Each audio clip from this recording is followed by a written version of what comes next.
Shalom buat anak-anak ibu kelas 8 siswa SMP Negeri 1 Pangandaran. Kita bertemu lagi dalam pembelajaran IPA bersama dengan Ibu Silalahi. Nah, kita sudah belajar mengenai gaya. Kali ini kita akan membahas tentang hukum-hukum Newton. Ya, jadi gerak itu terjadi karena ada gaya. Hukum Newton itu dibuat oleh Sir Isaac Newton. Dia terinspirasi dari buah apel yang jatuh ke permukaan bumi. Dia berpikir mengapa buah apel selalu jatuh ke permukaan bumi. Maka dari situ dia menemukan bahwa sebenarnya gerak dari buah apel itu terjadi karena ada gaya tarik bumi yang sering kita kenal dengan gaya gravitasi.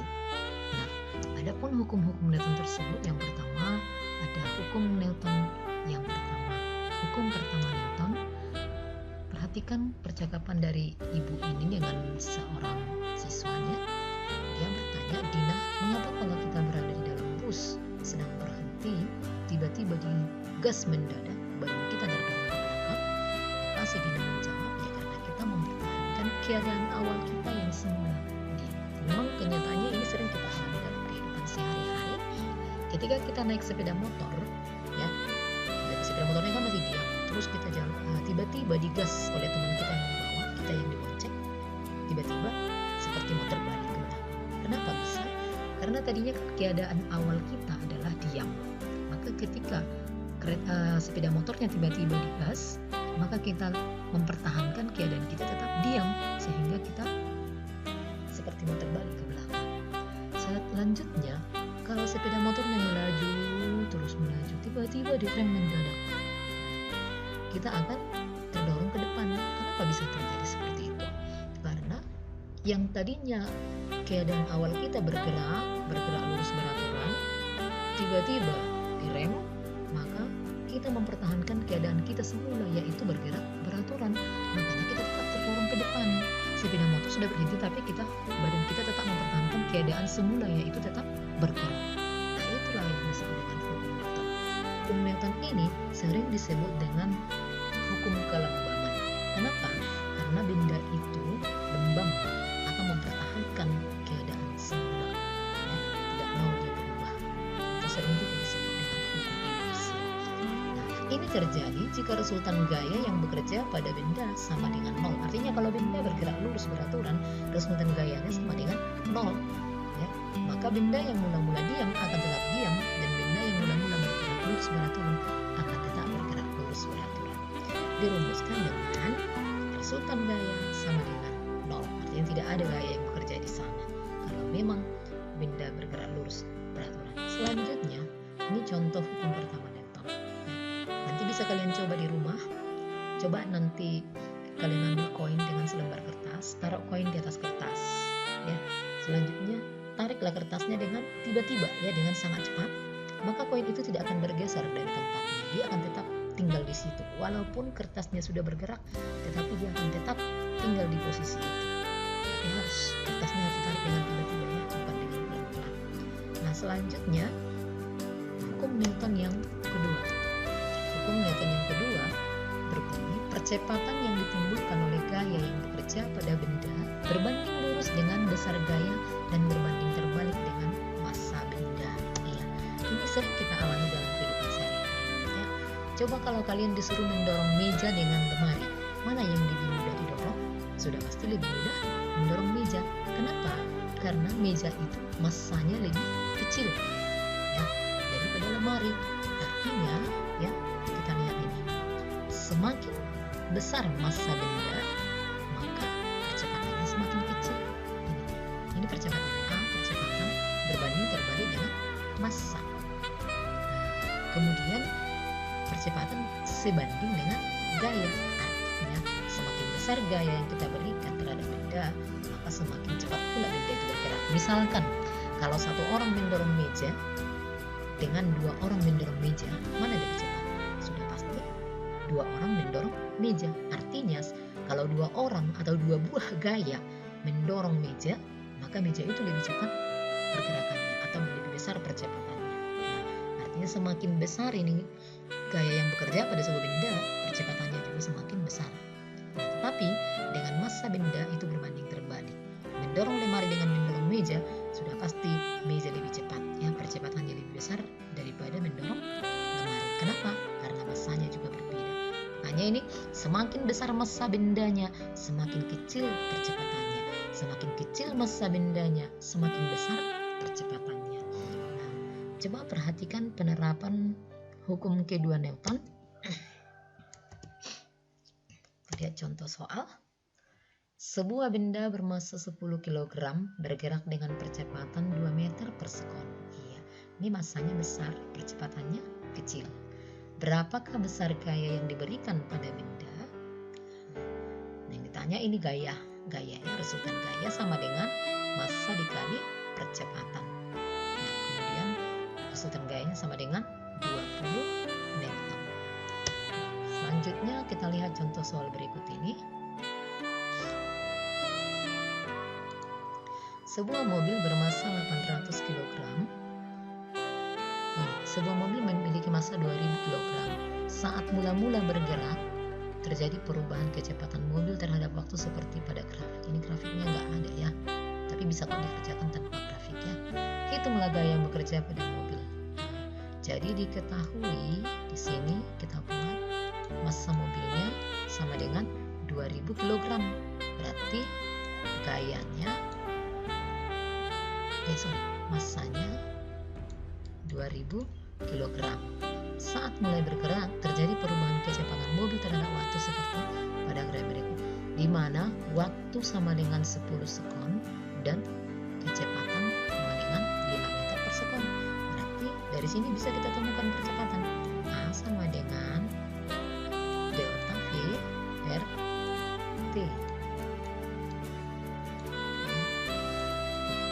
Berarti percepatannya sama dengan 5 per 10. 5 per 10 sama dengan 0,5 meter per sekon.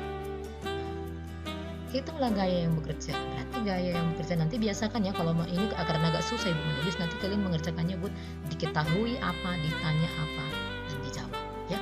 Diketahui massa 2000 kg, waktu sama dengan 10 sekon, baru kecepatan sama dengan 5 meter per sekon. Kemudian selanjutnya yang ditanya tadi resultan gaya, maka F sama dengan M dikali A. Masukkanlah nanti angka-angkanya ini, 2000 kg dikali 0,5 meter per sekon. Nah, kalau nanti jawabnya itu sama dengan 1000 Newton. Kerjakan nanti selanjutnya ya, nggak ada yang susah di sini. Sebuah mobil bermassa 800 kg memiliki gaya mesin sebesar 1500 Newton dan mengalami gaya gesekan 500 Newton. Ini perhatikan, gaya gesekan itu selalu berlawanan arah dengan gerak benda. Jadi kalau gaya mesin sebesar 1500 Newton tetapi ada gaya gesekan 500 Newton, maka resultan gayanya sama dengan, karena ini berlawanan arah berarti 1500 dikurang 500, maka resultan gayanya sama dengan 1000 Newton. Ini ibu buat seperti ini ya, tapi nanti kalian buat tetap buat diketahui ditanya jawab ya. Nah, berapakah percepatan mobil? Maka percepatan mobil A sama dengan F per M. F-nya tadi berapa? 1000 Newton. Massanya berapa? 800 kg. Berarti 1000 per 800 kg. Jika gaya gesekan menjadi 1500 Newton, nah gaya gesekannya diperbesar. Gaya mesin 1500, gaya gesekan juga 1500. Berarti apa yang terjadi pada mobil? Nah, kalau dia 1500 tadi gaya mesin dan gaya gesekannya juga 1500, berarti 1500 kurang 1500 sama dengan 0. Nah, berarti apa yang terjadi pada mobil? Mobil diam, tidak bergerak. Oke, selanjutnya hukum ketiga. Nah, perhatikan ini. Ibu-ibu ini lagi mendorong dinding ini, mendorong dinding. Maka yang terjadi apa? Ini perhatikan ya. Ini kan ada arah panah ibu ini ya. Itu artinya si ibu mendorong dinding ke arah kanan. dinding mendorong ibu itu ke arah kiri. Semakin kuat dia mendorong dinding, semakin kuat juga dinding mendorong si ibu ini. Nah, pekerjaan yang sia-sia ya, nggak mungkin dindingnya bergeser. Nah, selanjutnya ini kita lihat contoh yang kedua. Ini roket yang lagi terbangkan. Nah, roketnya mengeluarkan asap ini, dia mengeluarkan gaya dorong ke tanah. Nah, ketika asap dikeluarkan ke tanah, maka asap ini juga lah yang mendorong roket ini ke atas. Artinya terjadi di sini berlawanan arah ini gayanya, ya. Roket memberikan gaya ke tanah, kemudian asapnya ini juga lah yang mendorong roket ke atas. Maka ketika si ibu ini mendorong dinding, dikatakan ibu ini sedang memberikan gaya aksi, ya, gaya aksi. Kemudian si dinding ini membalas dengan gaya reaksi, ya. Ini gaya aksi, ini gaya reaksi, dan besarnya sama. Itulah bunyi hukum ketiga Newton, ya, yang disebut dengan gaya aksi dan reaksi. Jika benda pertama memberikan gaya pada benda kedua, maka benda kedua akan memberikan gaya yang besarnya sama, tetapi arahnya berlawanan. Jadi ketika kita memukul meja, tangan kita akan kesakitan. Nah, kita memberikan gaya pada meja, sebenarnya meja itu juga memberikan gaya kepada tangan kita. Artinya kita memberikan gaya aksi, meja memberikan gaya reaksi. Jadi ketika kita juga memukul orang lain, ya, tangan kita memukul orang lain, sebenarnya badan orang lain itu juga memukul tangan kita. Terjadi di sana gaya aksi dan reaksi. Nah, hukum ketiga Newton berlaku pada dua gaya yang merupakan pasangan aksi dan reaksi. Dua gaya dikatakan pasangan aksi dan reaksi jika bekerja pada dua benda yang berbeda, saling berinteraksi, dan besarnya sama dan berlawanan arah.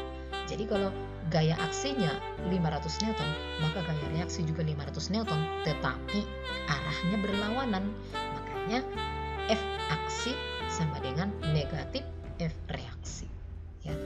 Gaya aksi sama dengan negatif gaya reaksi, atau berlawanan arah dengan gaya reaksi. Jadi kalau gaya aksimu 500 Newton, maka gaya reaksinya negatif 500 Newton. Dirumuskan dengan ini. F aksi sama dengan F reaksi, tapi di sini tambahkan tanda negatif, artinya berlawanan arah. Oke, bisa dimengerti ya anak-anak ibu semuanya. Nah, sekarang ini tugas kalian. Nanti kalian kerjakan ini di buku PR, ya. Di buku PR dikerjakan, jangan lupa nanti dikirim sama ibu. Selanjutnya untuk tugas keterampilan, kalian lihat di buku paket halaman 20 sampai 22, itu nanti ada tabel di sana, ada dibuat kejadian. Kemudian kalian diminta untuk membuat apakah itu hukum pertama, kedua, atau ketiga Newton. Oke, dikerjakan ya anak ibu ya.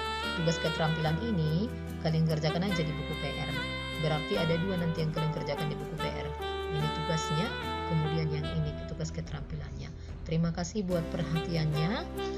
Sampai jumpa di pembelajaran berikutnya.